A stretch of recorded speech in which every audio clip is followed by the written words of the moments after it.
Большая разница. С каких пор вы ходите к психотерапевту? Пересохло все, сейчас. Мой! Взял! Взял! Надо будет долбиться. О, бля, счастливо. Юрий будет дуть, дуть будет Юрий.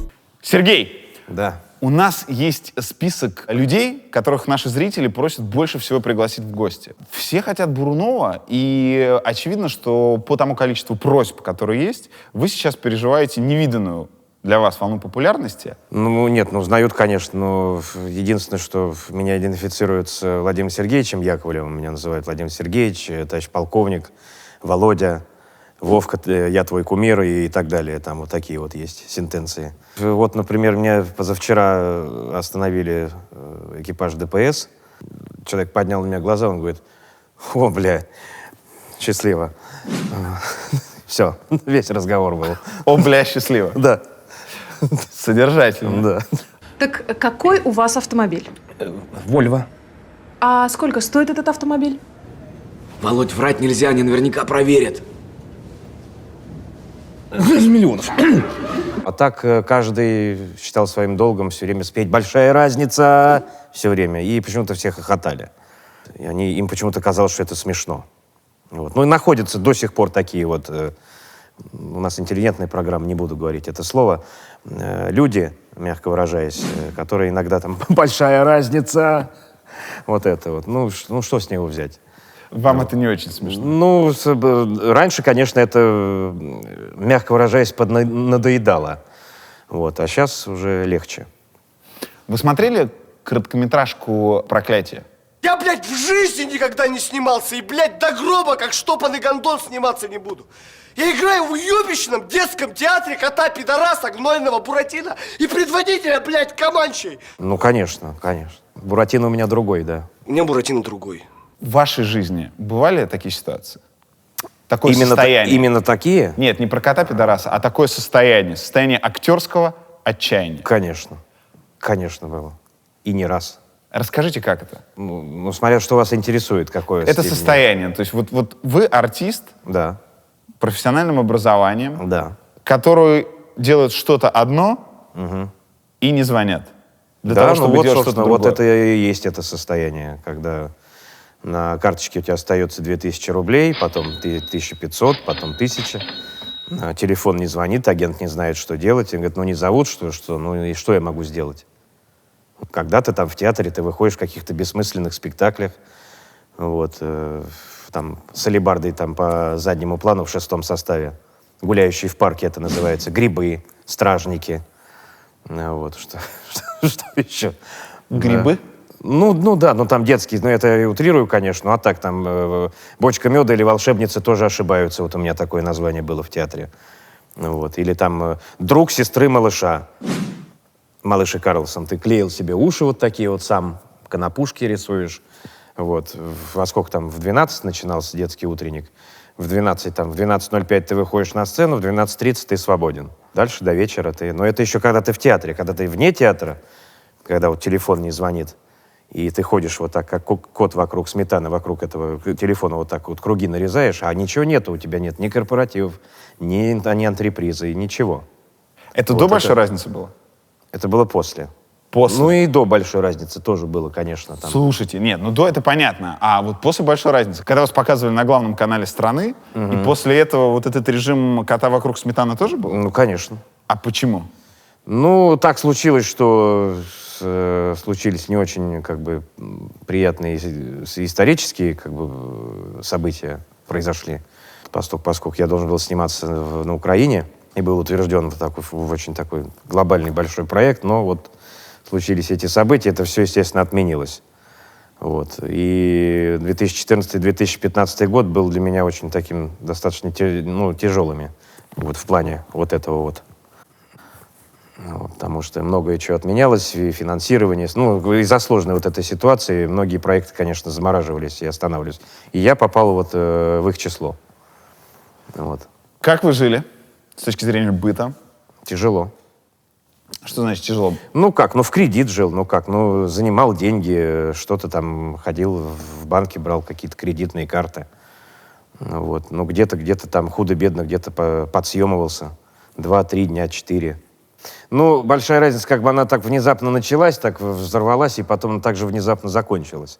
Вот. И потом у меня же еще был период такого еще момента, что тоже связанный с этим вот, с отчаянием, потому что как меня идентифицировали не как артиста там, драматического, а как пародиста. То есть мне мой агент говорил, что говорит, я говорит, звоню, да, говорит, предлагаю, он говорит, нет, у нас серьезный проект, зачем? Ну, это будет смешно опять, зачем? Он пародист, у нас серьезный драматический проект, он нам не нужен. Вот это вот еще такая не очень приятная формулировка, когда ты не нужен. С отчаянием-то хрен с ним. А вот когда ты не нужен, это еще хуже. Когда это изменилось? Что было той штукой, которая переключила это в режим «дела пошли хорошо»? Переключилось это с момента появления полицейского с Рублевки. Вот. В 2015 году мне позвонили, я встретился на пробах с Ильей Куликовым. Вот. Ну и как бы все и завертелось тогда. Юрий будет дуть будет Юрий. Вы конь. Ну, меня по-разному называли, но можно и так. С каких пор? Да вот со знакомства с Ильей Вячеславовичем Куликовым. Это шоураннер да, и режиссер. полицейский с Рублевки, автор сценария, наш отец, наш идейный вдохновитель, режиссер-постановщик и все-все-все. Человек, который, когда еще работал сценаристом, уже ездил на Феррари, чтобы вы понимали, друзья. Ну, зачем эта информация? Ну, просто чтобы люди понимали, что честным образом можно поднимать такие деньги. Да, немногих я сценаристов знаю, которые ездят на Феррари. Вы, кстати, ездили, вы сидели в нем? Я даже боюсь к нему подходить, нет. Слишком резво, да? Ну и да, нет, это я боюсь. Так, и он вас увлек в ЦСКА? Да, он мне рассказывал все эти истории. Нет, и в ЦСКА-то я давно увлекся. У меня племянник болел за ЦСКА тоже, он такой. И когда я работал в театре, главный администратор, ну, вот я услышал эти знаменитые кричалки про атомную бомбу. Атомную бомбу? Да. А вы знаете ее наизусть? Ну, наизусть, она длина трехминутная. Да. Там атомная бомба, электронная бомба. Женщина, которая дает. Да, женщина, которая поет, ну, вот, и так далее. Девочка Лена, морская пена, я знаю. Девочка Лена, колено, пыльная пена, идем на сцену, крокодил Гена, рыба Мурена. Вот. И так вот я когда вот это вот все, мы начали вот всю историю с полицейским с Рублевки, выяснилось, что Илья Вячеславович там из боевой пятерки. И он потихонечку, очень аккуратно подвел меня к болению за этот клуб. И вы ходите на стадион? Да. Кто у вас любимый футболист ЦСКА? Так, Акинфеев. Почему? Ну, потому что он крутой. В прошлый раз мы рассказывали вам, как устроена творческая артель в Дудя. Теперь пришло время показать, как работают наши кореша из Альфа-банка. Мы находимся внутри одного из офисов Альфа-банка. Конкретно того, который занимается всеми инновациями и технологическими штуковинами приложений. Нам обещана экскурсия. На нее мы сейчас и отправимся. Алексей, что это такое? Здесь у нас происходит демо, где команда либо продуктологи по результату двухнедельного спринта делают некое отчетное выступление. И мы не бегаем марафоны, мы не делаем долгие скучные продукты, соответственно, мы каждые 2 недели пытаемся создать что-то новое, что приносит ценность нашим клиентам. В результате этих 2 недель у нас здесь происходит демо, люди выступают, и, допустим, за 2 минуты они должны что-то изложить четко, ясно и понятно. И если не успевают, создается гонка, и они обязаны закончить. Вы недавно запустили возможность сделать трансфер для премиальных клиентов через Вилли. Это нужно как-то внедрить в приложение. Вот, то есть, как это происходит? Сначала кому-то пришла такая идея. Вообще, да, приходит человек в голову идея, что, ребята, у нас сложный, наверное, процесс заказа трансферов, а почему бы мы не интегрируемся с каким-нибудь быстрым цифровым партнером, например, Вилли? Здесь на этапе анализа мы понимаем, что мы должны сделать с своей стороны, что у нас должен сделать партнер Вилли. Для клиента же это работает бесшовно, очень просто. Он заходит в наше приложение Альфа Мобайл, клиент нажимает кнопку в Альфа Мобайл, у него автоматически открывается Вилли, и он просто заказывает себе трансфер в аэропорт, и мы, как Альфа-банк, мы его компенсируем. И каждое утро здесь собираются люди. Да, и рассказывают, собственно, что, над чем они собираются работать. Получается, нельзя весь день нифига не делать. В этом как бы смысл, что вы работаете в команде, да, команда, как говорится, идет со скоростью самого слабого звена. Если кто-то ничего не делал, команда должна его выкинуть. Алексей, у меня в руках Альфа-карта премиум виза, 3% кэшбэка, до 21 тысячи рублей в месяц я могу по ней забирать. Что еще, чем еще она хороша? А по ней можно получать 7% на остаток по текущему счету, довольно 300 тысяч рублей. По ней бесплатные переводы в другой банк по реквизитам. И по ней, в частности, существует консьерж-сервис, по которому можно себе заказывать различные услуги. За все те месяцы, что я рассказываю нашим зрителям о кэшбэке, я хочу узнать, как он формируется. С чего вдруг банк делится со мной деньжатами? Два ключевых момента в данном случае — это комиссия от платежных систем, которые мы получаем, в данном случае платежная система Visa, и мы, собственно, отдаем, вместо того, чтобы отдать тебе, отдаем ее клиентам частично. Плюс для того, чтобы платить, вам нужно у нас держать какие-то остатки. На этих достатках банк начинает зарабатывать посредством... Инвестирует. Инвестируя, выдача кредитов и прочее. Называется фондирование. Вот на этом мы зарабатываем. Ну еще пара приятных бонусов для держателей Альфа-карты премиум Visa. Консьерж-сервис, бесплатное снятие наличных во всех банкоматах всех стран мира, бесплатное обслуживание, если эта карта у вас первая в пакете услуг. Заказать эту карту, чтобы получать до 21 тысячи рублей кэшбэком каждый месяц, можно по ссылке в описании. Ныряем туда! До всей этой новой жизни, до большой разницы и до всего нынешнего успеха вы стали актером озвучки. Как она в вашу жизнь пришла? Было там обучение, все понятно, там 4 года, было и весело, и грустно, и тяжело, и всем прочее. Выпустился. Вот, значит, диплом я выпустился в никуда. Куда-то что-то ходил, опять праздно проводил время, не жестко. Так. Все, веселился. Вот, но нужно было что-то решать дальше. Потому что и там и родители капали на голову, там на шею сели. Мне каждый день вот эта вот бензопила «Дружба на дому». Сколько это может быть? Да, сколько это может... Да, вот и когда тебе...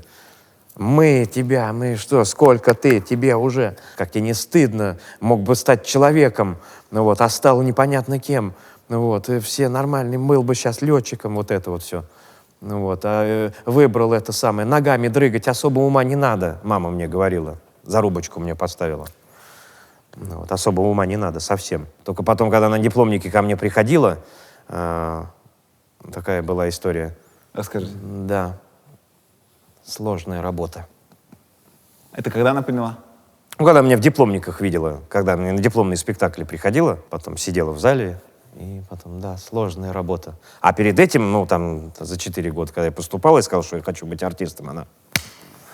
Так, Саша, что ты молчишь? Посмотри, как... Вот это вот все. Папе, чтобы папа там со мной поговорил. Папа мне говорил, иди в училище, забери рапорт, возвращайся. А мама сидела вот так вот за голову схватившись. А потом, когда спустя 4 года, она сидела на дипломных спектаклях и гордилась. К чему я это рассказывал, не знаю. Потому что вы выпустились с дипломом, вам нечего делать, вам негде да, работать. и они, конечно, потом на меня насели и говорят, да, ты будешь работать или нет? Сколько это может продолжаться? И от тебя пахнет алкоголем, очень часто. Я что-то, позволял себе, конечно, с товарищами гулял по Москве. А что было делать? 2000, куда? Никуда. 2000-е года, все очень сложно, про съемки говорить, кому я был нужен, я никто и звать меня никак. Выпускается каждый год, по 100, по 200 человек. Так случилось, что до поступления в Щукинское училище я там в какой-то, побывал, помню, студии, что ли, в какой-то передаче под названием «Хочу в артисты». И там я познакомился с Мариной Владимировной Константиновой, которая она тоже актриса, но она очень давно в этом цеху, в озвучательном. И она в какой-то момент мне позвонила, совершенно случайно. Она мне сказала, а ты что делаешь-то вообще? Я говорю, да ничего. Она говорит, ну-ка, деточка, приезжай. Она говорит, сюда, ко мне на студию. Взяла меня за руку и посадила к микрофону. И потихонечку я тоже не зная чего, с глазами, опять же, какающие кошки, а потихонечку начал эту науку постигать.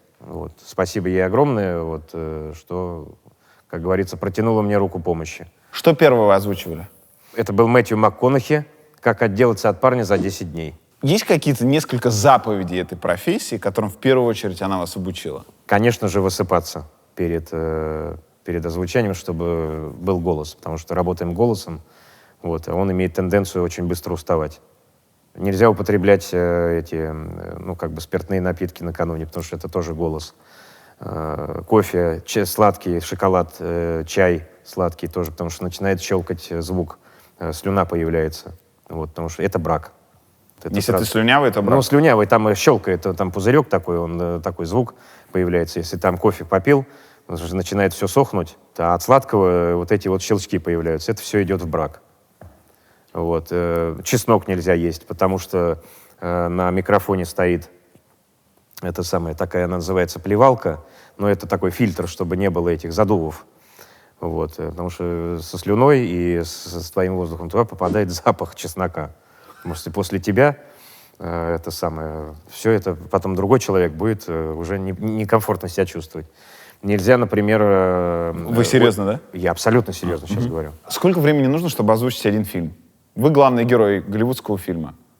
Насколько на это уходит? Это по-разному, смотря какой фильм и какой объем работы, и что он там сыграл. Чтобы озвучить «Выжившего».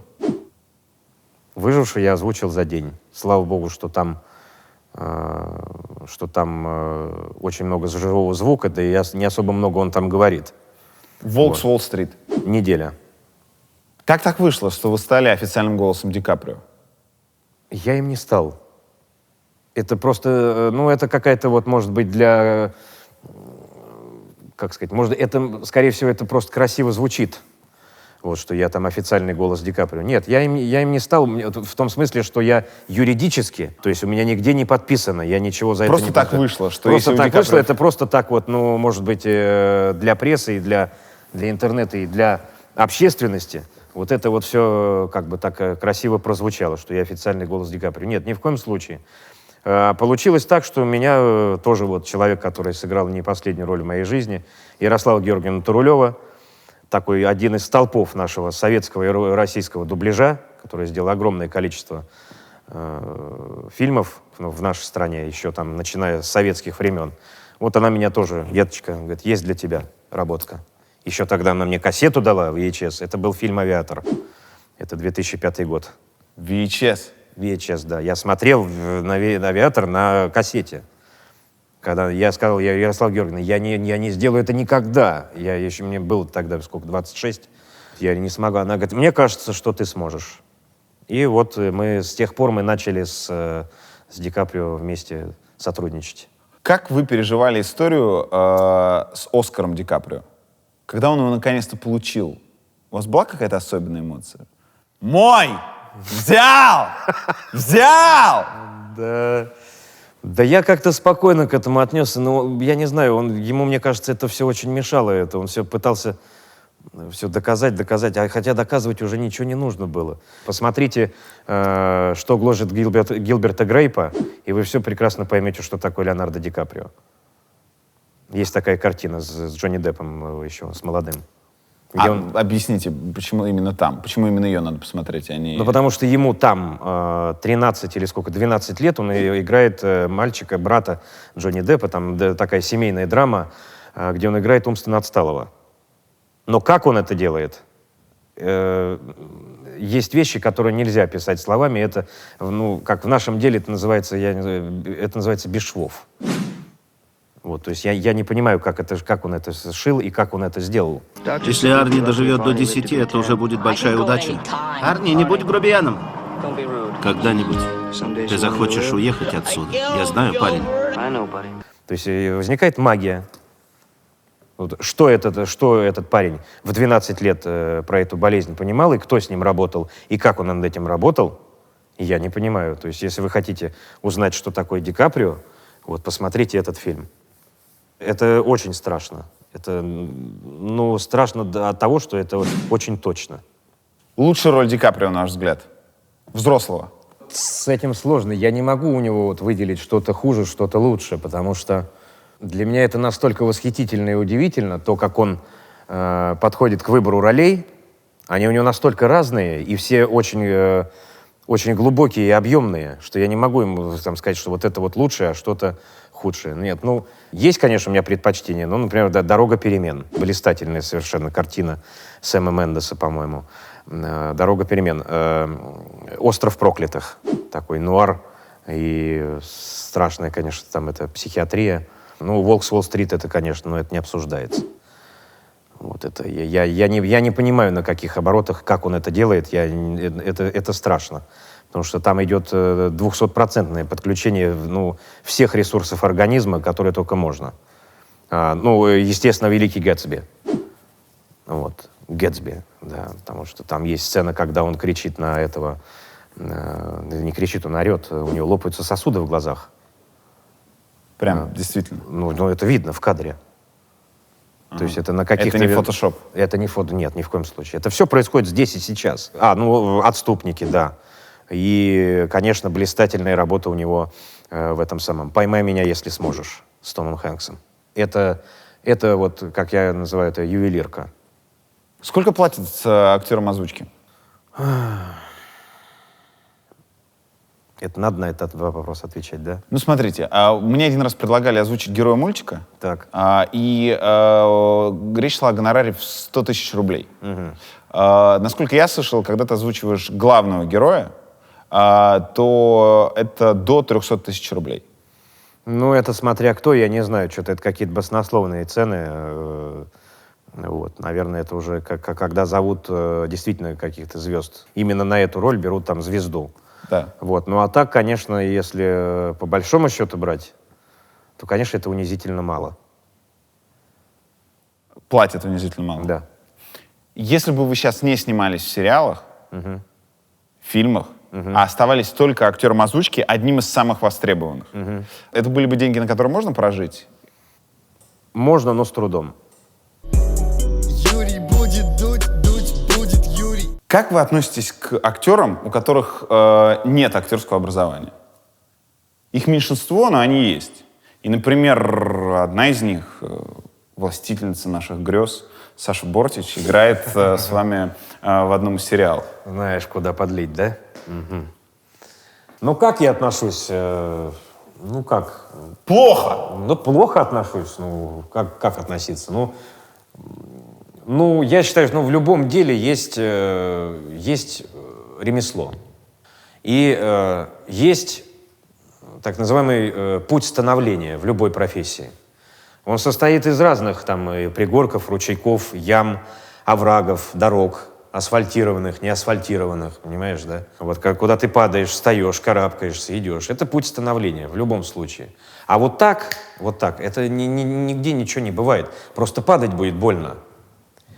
Вот. И попу свою можно будет искать с фонарем, но ты ее не найдешь. Вот и все. Поэтому это очень опасные игры. Можно очень быстро взлететь. Я считаю, что учиться нужно в любом случае. Вы с Сашей говорили об этом? Конечно. А она что? Ну, она же смеялась и бросалась на меня. Нет, с Сашей у нас прекрасные отношения, и она называет меня ватрушка с творогом почему-то. И я у нее на телефоне так сфотографирован. Почему ассоциация такая, непонятно. Она сфотографировала ватрушку с творогом и поставила на вызов меня. Ватрушка. А она у вас как? Саша Бортич. Все, у меня нет. Ее веселее. Ну да, у меня нет никаких ассоциаций по отношению к ней. Нет, Сашеньку я очень люблю. Вот. Мы, конечно, на эту тему дискутировали, но в ироничном ключе. Но я очень рад за нее. Конечно, она работает над собой. Вот. Она одна из них. Но это исключение. Я говорю сейчас про исключение. Конечно, есть, может быть, и одаренные люди, и самородки, понятно.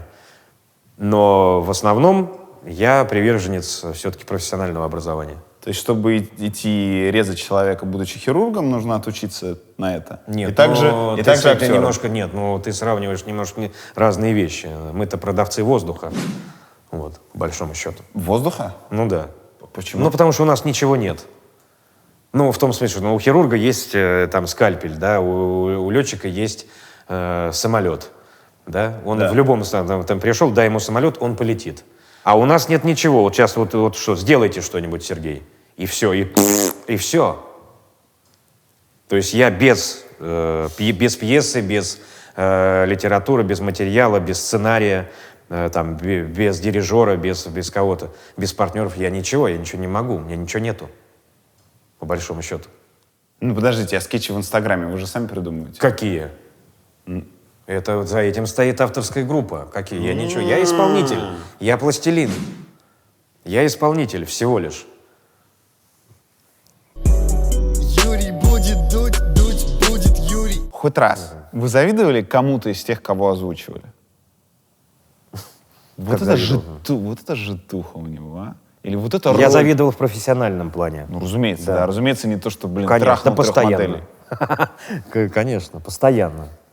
Да постоянно. Я им завидую в том, в каком процессе они участвуют и, конечно, какой материал достается им. Только в плане профессии им завидую. Потому что нам до этого как до Китая на карачках. Вы про Голливуд. Да. Объясните, почему? Ну, мы как бы вообще во всем отстаем. Насколько мы там от Европы отстаем? На 600 лет, да? Ой. Или не буду сейчас. По-моему, на 600, на 6 веков. В каком веке? В 12-м, да, когда мы жрали лебеду, а в Оксфорде уже преподавала женщина. Понимаешь? Где наша индустрия и где их, понимаешь? Сколько их индустрии уже, там 100 лет, да, или больше, да? Народу же что нужно? Хлеба и зрелищ. Когда у них была Великая депрессия, да, там, когда все, вот, экономика, все рухнула, вот, собрались вот эти вот Рокфеллеры, вот, или кто там, Ротшильды, они прекрасно поняли, что хлеба у нас нету, куда мы можем? В зрелище. И, конечно, в это было вбухано миллиарды долларов, там, а может быть и больше, чтобы вот это вот все было вот так, чтобы это было отдельно, и все. И поэтому вот там должно быть просто и все, и никак больше. Поэтому, мне кажется, только из-за этого. То, что туда вбуханы огромные средства, чтобы вот это вот было вот так. И никак, чтобы вот этот шарик под названием «Земля» принадлежал вот нам, и чтобы вот это все выпускалось вот именно в таком качестве. Именно заточено все было на эксклюзив. И ты там обязан быть просто, как я уже сказал, потому что там конкуренция. И поэтому ты получаешь за это такие бабки. А у нас что? Ну как? Ну пока мне кажется, нет, попытки есть, и они есть, и прекрасные, есть талантливые люди. Но мы, к сожалению, отстаем, мы в самом начале пути только.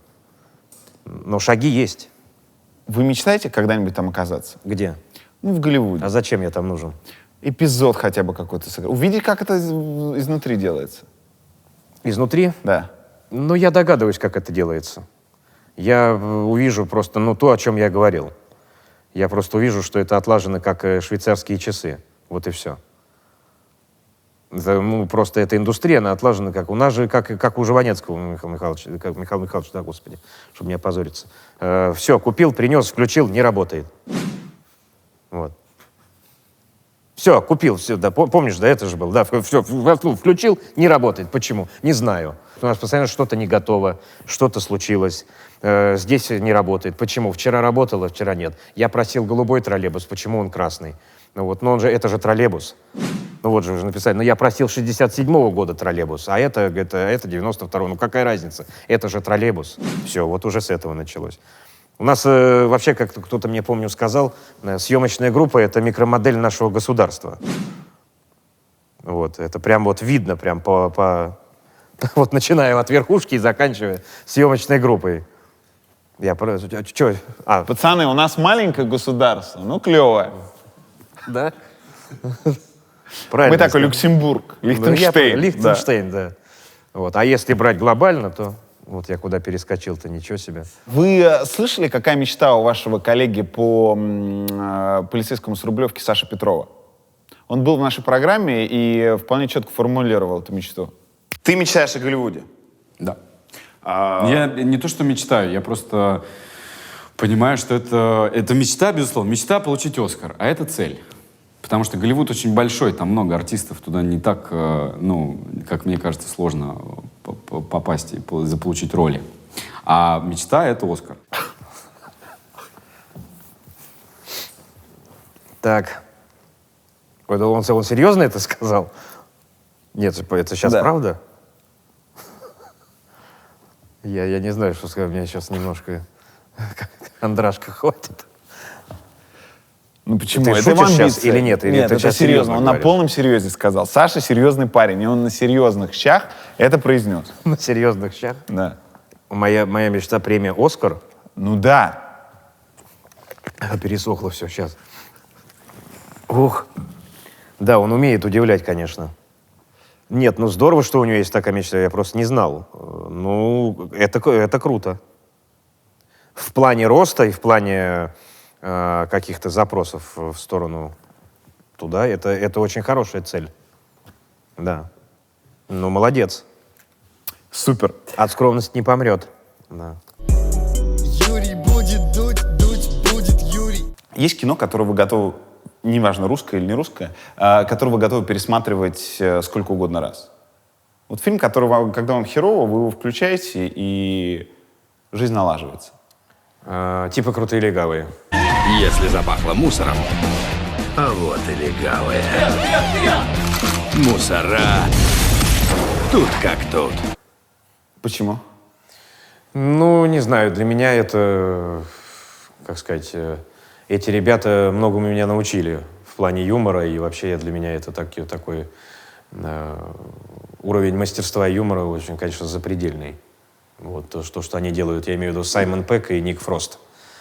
Вот, это такие два британских комика. Вот, я его просто озвучивал в 2007 году, и когда я это увидел, я понял, что моя молитва дошла. Вот, в плане того, как нужно существовать в юморе вообще. Да, в 2007 году я озвучил вот такой фильм, кстати, рекомендую всем посмотреть. Называется он «Типа крутые легавые». Вот. В нашем переводе, конечно, мы старались это все, но та игра слов, которая сделана там в британском варианте, это феерически смешно. Вот. Вообще их можно посмотреть, в Ютубе у них было в свое время такое, они известные на BBC, у них было комедийное шоу «Big Train», где вот они как раз Саймон Пегг и Ник Фрост, вот они там делают вот эти очень смешные скетчи. А потом они уже плавно выросли вот вместе с режиссером, с Эдгаром Райтом, они сняли вот эту трилогию «Зомби по имени Шон». Это пародия на на ужастики. Типа «Крутые легавые» — это такие там пародии на боевики, а третий, по-моему, был «Пол», то ли «Секретный материальчик», то ли еще что-то. Это уже пародия на фантастику про НЛО и про все эти истории. Но сделанные очень круто и не тупо. Юрий будет дуть, дуть будет Юрий. Я сейчас смотрю «Домашний арест». Только, пожалуйста, не рассказывайте, чем заканчивается. Не скажу. И должен вас поздравить. Спасибо. Потому что, когда я смотрю, как вы играете этого чмошника, я иногда просто хочу вот так харкнуть в теле. Значит, все я правильно сделал. Ну просто мерзость. Смешная мерзость. Как вы готовились к этой роли? Где вы черпали материал, вдохновение? Как происходила вот вся техника этой работы? Ну, наверное, в жизни каждого артиста есть такое, попадается. Такие вот проекты, когда их можно перечесть вот по пальцам одной руки. Это тот сценарий, когда ты там, как говорил один из моих любимых артистов, Гарри Олдман, хороший сценарий, его не нужно читать, его нужно считывать. В том смысле, что не нужно ничего придумывать. Тебе нужно просто считать то, что написано. И повторить. И повторить. Это же и касается и пьесы, и все, хорошей драматургии, и хорошей литературы. То есть авторам там все уже заложено, не надо ничего придумывать. С этим, вот, как ты сказал, чмошником, все уже было понятно. Но сложно было там найти его правду. Вот. Но в этом отношении Сеня и Петя Буслов мне очень сильно помогали. Вот, потому что нужно было сделать не просто вот этого чмошника, а найти момент, как сказать, сопереживания ему. Его в какой-то момент становится жалко, потому что, каждый хочет ухватить кусочек пирога. Тварь я дрожащая или право имею, насколько я имею, у каждого этот порог разный. У кого-то вот такой, кому-то столько достаточно, а кому-то и километра мало. В какой-то момент его становится жалко, потому что все рушится. У него тоже была мечта. Вот у Петрова же есть мечта. Вот, а у него вот такая вот была мечта. Вот. На самом деле я очень рад за Петрова. Молодец, Сашка, далеко пойдет. Молодец. Молодец, Петров. Вот. И в какой-то момент мы нашли вот эту вот грань, нащупали, чтобы в какой-то момент не просто вот ему хотелось харкнуть, а были моменты, когда чтобы его становилось жалко. Вот, ну вот как вот мы же почему-то, не знаю, подсознательно это происходит, нет, почему-то вот, ну погоди, волк, да? Да. Все почему-то любят волка. Хотя он, блин, хотя он же преступник. хулиган, он преступник, Да. он хочет съесть этого зайца, ну, несчастного, он не дает. Но все его любят. Почему? Вот парадокс. Вы подсматривали где-то образы политиков, чтобы его играть? Не знаю, включали новости, смотрели и думали, возьму-ка я отсюда что-нибудь. Да нет, не подсматривал. А что подсматривать? Для себя, как бы, ну, для вдохновения, может быть, не знаю, я что-то как-то подспудно думал о Яго. Яго был поручик Мавра Отелло, Так. который был у него на побегушках. Короче говоря, на собачьей должности, при всем при том являясь очень достаточно умным и прекрасным военным. Его амбиции, он не мог справиться с этим. И как бы белая женщина с черным мужчиной, там еще эти моменты. Вот. И страшно ему в этом отношении. Ну, там по-разному можно трактовать, но в результате все закончилось тем, что он выкрал платок, и, в общем, Отелло приревновал, ну, если так это. И тот задушил Дездемону-то из-за этого. Заревновал. А Слепаков в курсе, что вы Шекспиром вдохновлялись для роли в сериале? Ну, я ему об этом рассказывал, да. Но тут не так, конечно, что прям вот. Но, в принципе, по сути, Осипенко, мой персонаж, сделал так, что у героя Паши Деревянко не осталось ничего. Он разрушил его жизнь. Вообще до основания. И забрав и жену, и любовницу, и все. То есть полностью вообще все. Юрий будет дуть будет Юрий. В «Домашнем аресте» Осипенко увел у мэра еще и любовницу. Вы, кстати, как, когда любовные... Ну, хотя это такие сериальные любовные сцены, я понимаю. Вы испытываете смущение или нет? Ну, я как... Ну,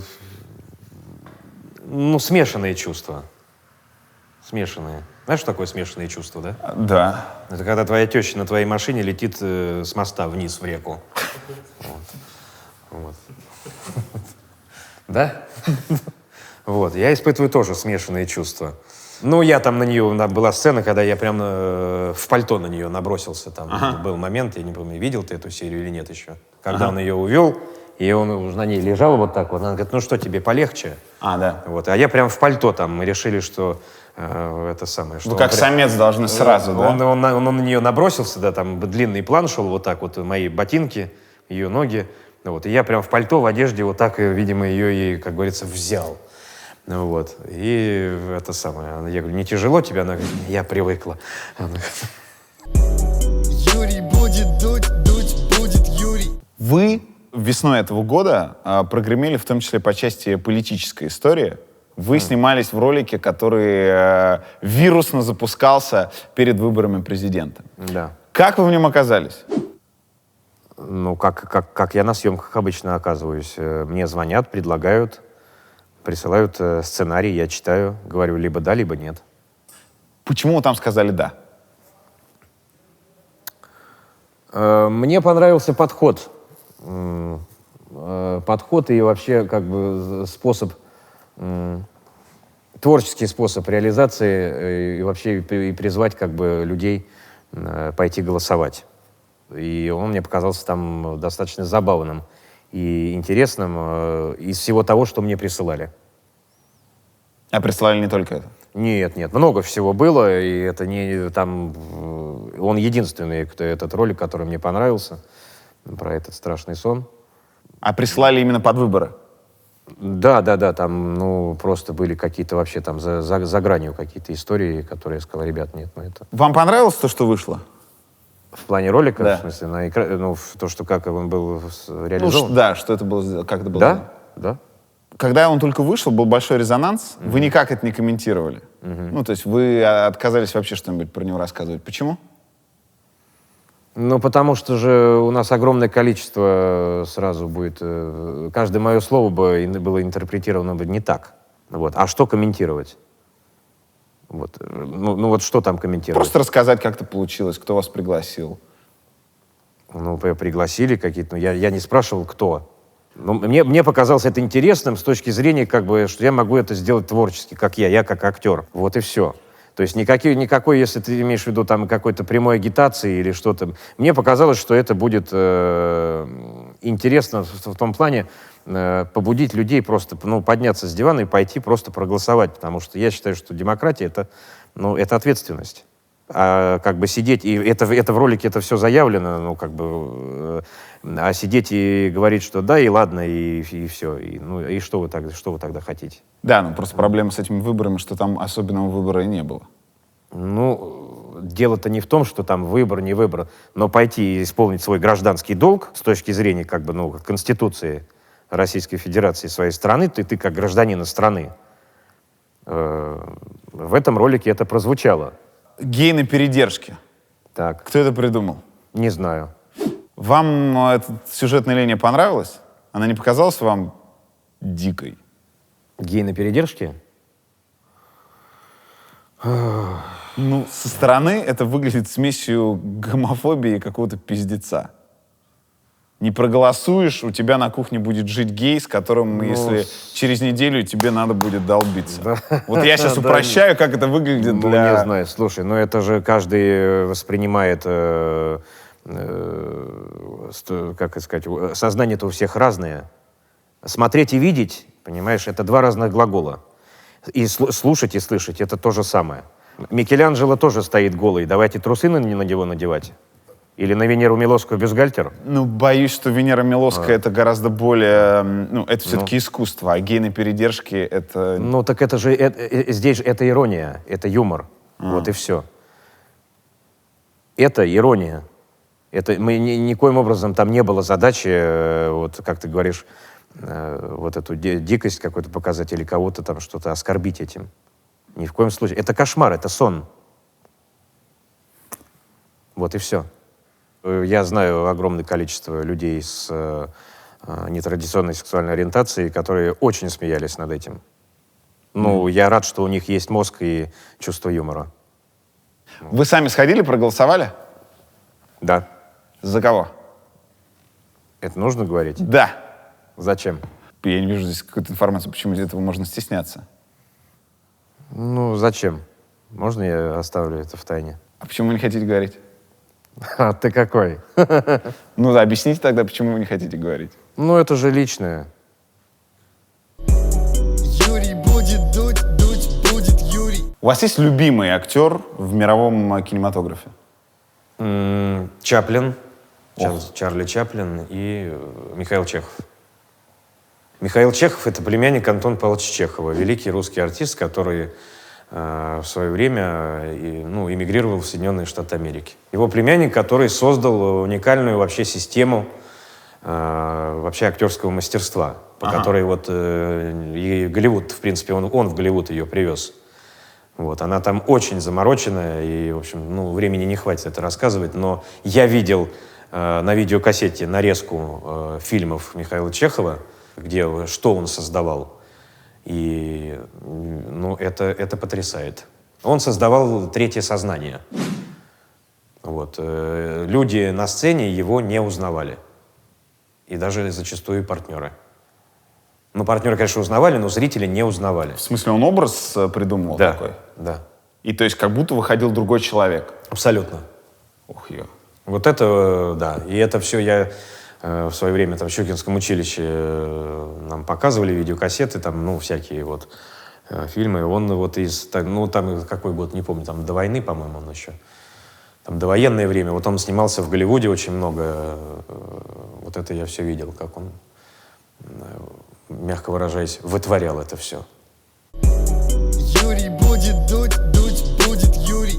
У вас есть короткое интервью на Ютубе, в котором вы довольно трогательно рассказываете о своей маме. Расскажите о маме, во-первых. Когда она умерла? В 2010 году. От чего? Рак поджелудочной железы. Какие у вас были отношения, вот помимо этих прекрасных, трогательных, которые вы рассказали по части училища? От неприятия до признания?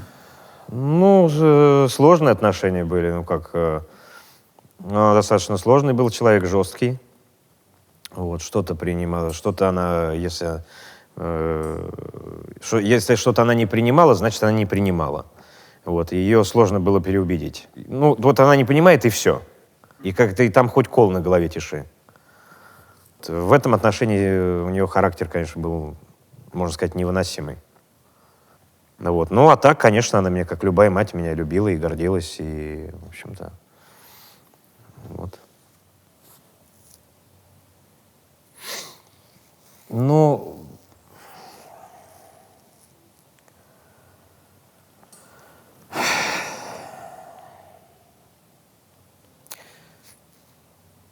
страшно то, что ты не можешь с этим ничего сделать. Когда уходит твой близкий человек, и ты, сидишь, вроде у тебя все есть, ты можешь, а ты ничего не можешь. Это все происходит на твоих глазах. Так себе настроение, вам хочу сказать. Вот, и сидишь и ждешь. Вот, а потом это происходит. 2010 год и 2011 я там... год я точно не помню. Нет, что-то было, но я его не помню. Это туман или это... Такое все было. Черно-белое я не понимал вообще. В общем, что-то... Слава богу, там что-то у меня какие-то там и работа была, что-то такое. Я после смерти мамы сразу с похорон я улетел в Минск на съемки. Вот как-то так переключился. Вот. А туман — это что? То есть приходишь домой и не знаешь, что делать? Чем заниматься? Или да это что, просто приходишь домой, либо бухаешь, либо воешь, сидишь. Либо то и другое. Вот. То есть на тот момент это самый близкий человек для вас был? А кто может еще быть ближе? Мы вырастаем, мы реже общаемся с родителями. Очень плохо. Но ближе никого не будет. Не будет никого. Никогда. Даже, я почему-то, так как показывает жизнь, и я не знаю, почему-то я в этом убежден, что даже жена тебе не станет ближе, чем мать. И рвется какая-то связь внутренняя, очень мощная. Потому что, я не знаю, как с этой. Боль никуда не уходит, и она становится тупее. А все эти сказочки про время, то, что оно лечит, ни хера оно не лечит, оно только калечит. Вот и все. Есть какая-то штука, о которой вы жалеете, что не успели проговорить с мамой, сделать для нее что-то? Да много чего. Жалею о том, что в какой-то момент ее, конечно, из-за ее упрямого характера нужно было мне просто взять ее и... Когда можно было еще что-то сделать, но опять же упрямство, нужно мне было взять ее и поехать там сделать операцию, там разные процедуры. Можно было, не дожидаясь второго удара. Продлить ей жизнь, Да. начать лечить. Да. Почему Почему она сопротивлялась? у нее, я не знаю, то ли это я не могу понять, как так можно было относиться к себе, и как можно было так, может быть, не любить себя, я не знаю, но тебя же один раз уже, мягко выражаясь, ударило, что еще надо, сколько раз нужно? Нужно просто, даже с точки зрения инстинкта самосохранения можно было уже что-то делать. Нет, все сделали, в больнице все прокапали, воспаление сняли, все, она встала, пошла. Говорит, все нормально. Я говорю, мама, не будет нормально. Я говорю, мне врач все сказал. Я говорю, сейчас нужно сделать операцию, я говорю, дальше посмотрим. Иди, работай. У меня действительно были съемки, я там почти круглосуточно снимался. И потом второй удар, все. Вот это было уже все. Виню ли я себя? Скорее всего, да. Что делать людям, которые окажутся в такой ситуации? Брать на плечо родителей и тащить, не слушая их? Ну, не слушать, конечно. Нужно что-то делать, и чем скорее, тем быстрее, что бы они ни говорили. Вот, что мне хорошо, и все, конечно. Потом будет тяжелее. Потом будете винить себя. Ну, хотя сейчас я уже спустя какое-то время перестаю винить себя, в конце концов, за что? Это был ее выбор. Это она так выбрала. Ну, как мне врачи говорят, там и психологи разные. Ну вот, это же ее выбор. Но мы можем на это повлиять. А так мне много чего осталось. Я бы много мог для нее чего сейчас сделать. Осуществить ее мечты. Например, какие? Ой, да много чего у нее там было. Ну и море там, и дом она хотела, и шубу она хотела, и, ну, как там, стандартный набор. Вот. Простите этот вопрос, а что с вашим отцом? С моим? Да. Ну, слава богу, жив. Сейчас не совсем здоров, потому что вот сейчас летом он попал в ДТП. Его на пешеходном переходе сбила невнимательная автолюбитель, мягко так скажем. Вот. Он попал вот сейчас с переломом, смещенный перелом голени у него, он попал в больницу. Ну, сейчас занимаемся лечением, восстановлением. А так все в порядке. В каких вы отношениях? В хороших, нормальных. Вот. Но мы редко видимся, поскольку я живу на съемочной площадке. Вот. Ну, созваниваемся. Юрий будет дуть, дуть будет Юрий. Вы рассказывали про то, что поездка в тот самый Казанский центр реабилитации сильно на вас повлияла с точки зрения осмысления жизни. Да. Что вы имеете в виду? Ну, вот эти все вопросы, имеется в виду, что когда начинаешь себя жалеть, что тебе одиноко, что тебя никто не любит, что девушка у тебя там дура, или она там сука такая, она тебя там не понимает, или она тебя бросила, то у тебя там нет работы, вот, и ты переживаешь, что вот это, кот вокруг сметаны там, да, вот это, возвращаясь к нашей истории. Ну, вот такие какие-то вещи, они уходят на второй план, когда ты увидишь... Что видишь? Вот, расскажите, что глаза вы видели? Этих детей, которые там выходили, с трудом выходили, еще какие-то стихотворения читали нам, вот, и готовили какие-то номера. И это, конечно, заставляет задуматься и вообще посмотреть на себя в зеркало и сказать себе пару ласковых слов. Вот. Кому плохо? Был кто произвел на вас самое большое впечатление из детей? Да все они произвели впечатление. Они как будто тебе в душу смотрят.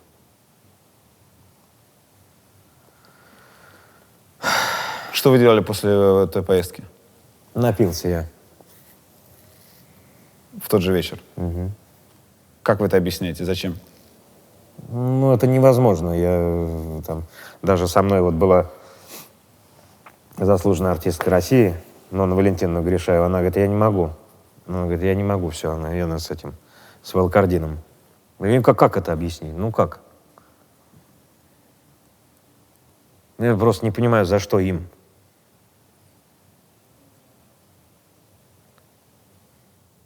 То, что вы произнесли по поводу того, что посмотреть в зеркало и сказать себе пару ласковых, вы стали в связи с этим легче относиться к проблемам после этого? Просто это можно декларировать, а можно так не жить все равно.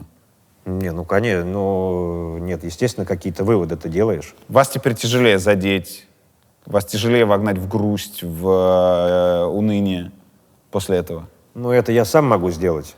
Я же тот еще. Самоед. Мозгоеб-то. Вот. Ну и самоед тоже, да. Ну, сейчас, наверное, уже с возрастом, конечно, стало легче. И, ну, то, о чем ты говоришь, уже как все-таки работаешь же над собой-то. Ну, сколько можно-то? Вот.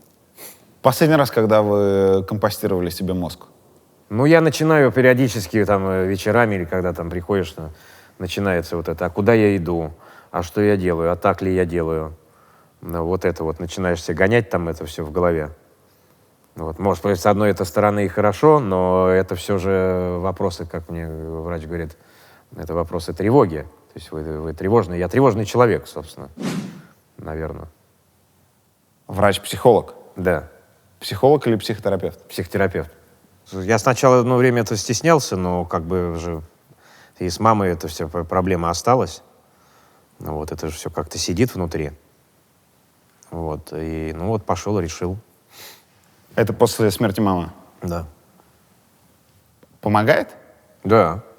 Ну, помогает в том смысле, что разобраться с собой. И есть там и определенные методики, есть и тесты. И, например, я про себя там много чего узнал хорошего. И я знаю, даже интересно с точки зрения работы над собой.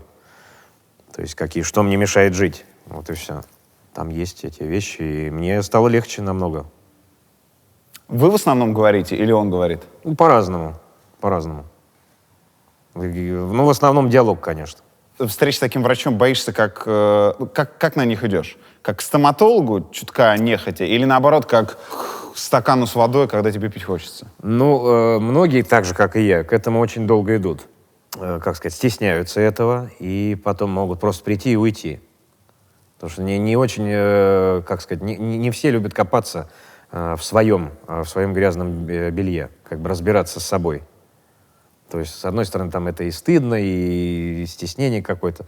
На это просто нужно решиться, и все, это нормально. То есть это, ну, как бы это, мне кажется, это цивилизованный подход к работе над собой. Рано или поздно и всем к этому нужно прийти. Потому что в какой-то момент, совершенно недавно, даже, можно сказать, и в этом году, у меня наступил момент, когда я запутался. Да. Я просто запутался, я просто не понимал, что делать, как жить дальше, и вообще, как я живу, кто я. А с чем это совпало? Это глобально это совпало с той самой волной популярности, когда вы везде на слуху, а в конкретном плане? В конкретном плане с чем это совпало? Совпало с расставанием. Я расстался с человеком, с которым я прожил достаточно долгое время. Вот. И, наверное, это тоже стало такой вот историей. И дальше что? Весь этот разговор подтверждает уже, в общем-то, стереотип, что очень много людей, которые развлекают нас и смешат на сцене, в телевизоре, где угодно еще, они в жизни люди серьезные, хмурые, ищущие и имеющий огромное количество тараканов. О, да. Это про вас, да? Это да. А как вы это объясняете? То, что у вас столько энергии пробивать нас на ржач в ремесле, но при этом в жизни вы, как я понимаю, другой. Это что, это сообщающиеся сосуды? Там много, тут мало? Да черт его знает. Так сложилось. Я не знаю, как это объяснить. Для того, чтобы, наверное, я это все знаю, эти мои тараканы помогают мне делать то, чтобы вас веселить, чтобы вы это забывали и обходили этих тараканов. Юрий будет дуть будет Юрий. А Раве у вас написано, это в честь чего? Это рейв. В честь чего? Раве. Почему? Я люблю электронную музыку. И вы фанаты Infected Mushroom? Я не могу сказать, что я фанат, но прям такой фанат. Но мне нравится то, что они делают со звуком.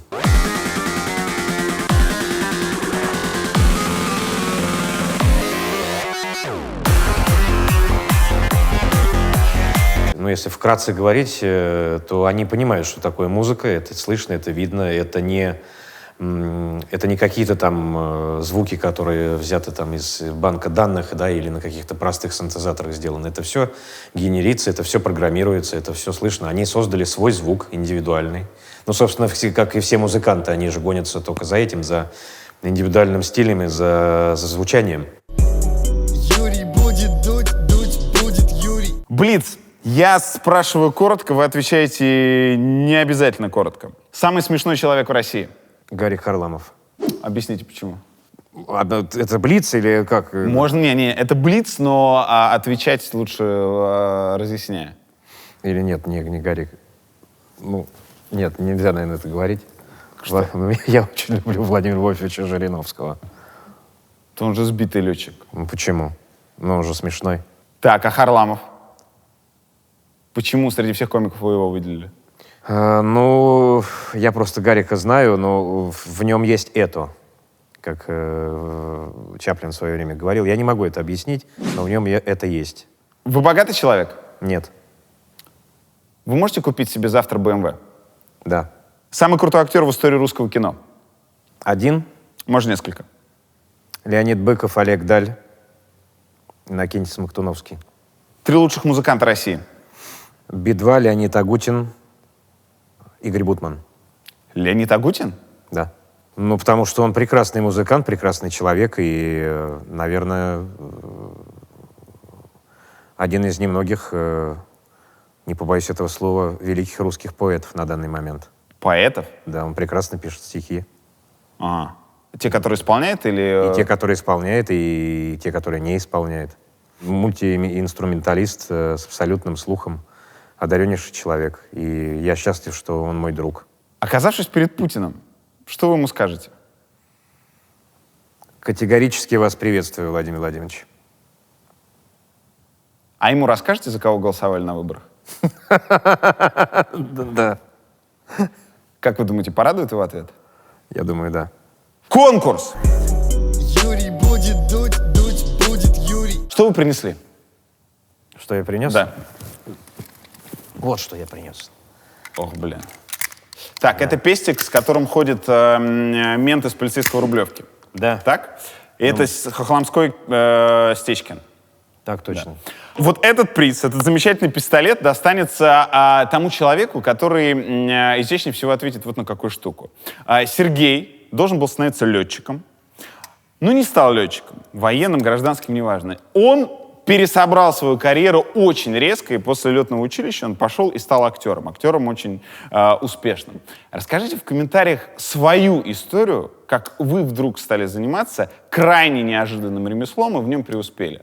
Тот, у кого повороты будут неожиданнее всего, и при этом в правдоподобность этой истории мы сможем поверить, тому и достанется вот этот замечательный приз. Он стреляет, кстати. Чем? Сейчас посмотрим. Нет, можно только... Спокойно, да. Да. Ну, чем-то, я помню, я стрелял из него. Ну, то есть там пульки какие-то, да? Или Да, он уже, что-то по-моему. есть. Сергей, спасибо большое. Спасибо. Спасибо вам. Будет дуть, дуть будет Юрий. Юрий будет дуть, дуть. Ну, вы в курсе. Мы запустили свой мерч. В чем-то я уже был, в чем-то буду. Что-то прямо сейчас на мне. Там майки, чехлы, треники, свитшоты. Мы очень парились, чтобы сделать это именно в России. Тем не менее, мы вполне допускаем, что могут быть какие-то косяки по качеству, потому что мы впервые это делаем. Мы пробуем этот вид деятельности нашей маленькой творческой артелью. Поэтому заранее сори, если что-то будет не так, но мы очень постарались, чтобы все было так и вам понравилось. Вдуть.ру, ссылка есть внизу, переходите, выбирайте. Мы можем доставить это в любую точку планеты. В это невозможно поверить, но у нас уже заказы были в Гонконге, Австралии, Канаде. Никаких проблем, чтобы это доставить в Украину, в Беларусь, в любые страны, которые по соседству с нами находятся. Ну и, разумеется, любая точка России, родины моей. Переходите, покупайте, а если не перейдете и не купите, знайте, мы все равно вас очень любим.